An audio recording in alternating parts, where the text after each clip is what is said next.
श्वेतवराह कल्प शकाब्द 1972 94 91,021 वर्ष। भू सृष्टि त्रेत शकाब्द 1955 88 5,123 वर्ष। महारगण शकाब्द 71 44 41 67 844 वर्ष। ब्रह्मा का परवायु 100 वर्ष मध्यरु प्रथम परार्ध 50 वर्ष भोग जाई द्वितीय परार्धरु भोग दंडादि 13 दंड 41 लिता 54 बिलिता 5 विकला रहिला। द्वितीय युगाब्द 432 लक्ष। सत्य युगाब्द 17,64,000 वर्ष रहिला। कली शेष शकाब्द 616,877 वर्ष रहिला। कल्य शकाब्द 423 वर्ष। करण शकाब्द 153 वर्ष। अहरगण शकाब्द 55,884 वर्ष। उन्नरांश 13 दंड 38 लिता 44 बिलिटा। अयनांश मेष 1 दिन को 24 दंड 28 लिटा 46 बिलिटा 48 कला 48 विकला। ये संवत्सर गणिकाधिपति हेले शनि।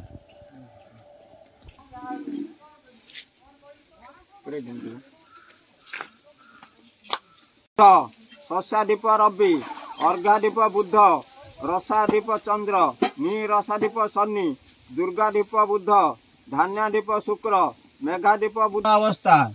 दुई पद्म शननय वृष्टि करिब दक्षिण दिगरु गृह पश्चिम दिगे आस्थान कुशदीप ऐरावत हस्ती जल तोली वृष्टि करिब दुग्ध समुद्र मीठा वर्षा।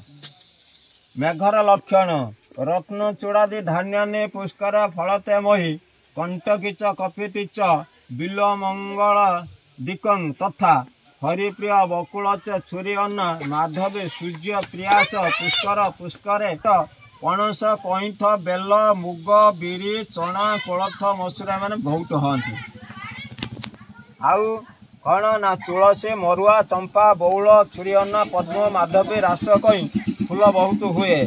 गागरा मागुर केरांडी दंडिकिरी कला बाईसी जल्हा माछ बेसी हुंती।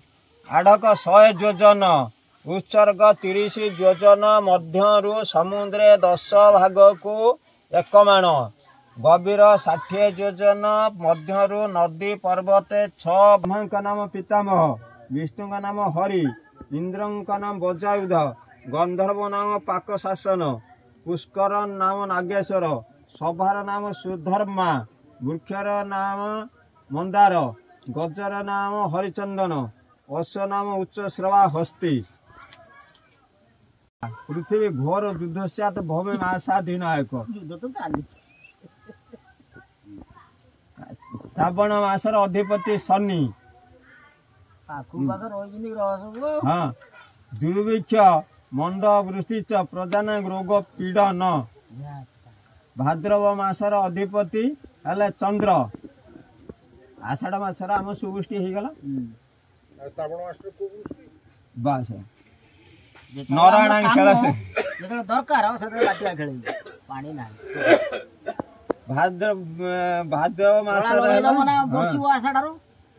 भाद्रव मासर अधिपति चंद्र नारायण शेष बुद्धि सुभिक्ष शस्य वर्धन। भाद्रव मासर वर्षा।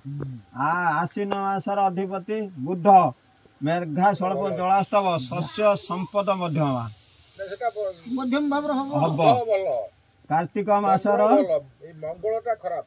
कार्तिक मासर है शुक्र जुआड़े पिटिला जो कथा सही कथा सही कथा हम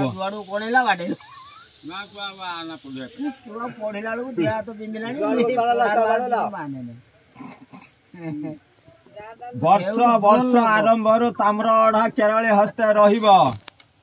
मेष 17 दिन अप्रैल 30 तारिख शनिवार सुवर्ण अढ़ा गोपिका हस्ते रहिब। मिथुन 25 दिन जुलाई 9 तारिख शनिवार ताम्र अढ़ा गोपिका केरली हस्ते रहिब। मकर 8 दिन जानुआरी 21 तारिख शनिवार सुवर्ण अढ़ा गोपिका हस्ते रही वर्ष शेष हेब। फलं तापर प्रखरता बढ़िबो। रवि नारायण व्रत मिथुन 26 दिन जुलाई 10 तारिख आषाढ़ शुक्ल एकादशी रविवार। लक्ष्मी नारायण व्रत कन्या 20 दिन अक्टोबर 6 तारिख आश्विन शुक्ल एकादशी गुरुवार। सुदशा व्रत तुला 18 दिन नवेम्बर 3 तारिख कार्तिक शुक्ल दशमी गुरुवार।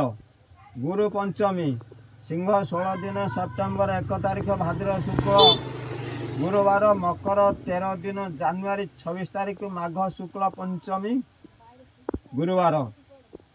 चंद्र ग्रहण नवेम्बर 8 तारिख 22 मसीहा कार्तिक शुक्ल पूर्णिमा मंगलवार। कार्तिक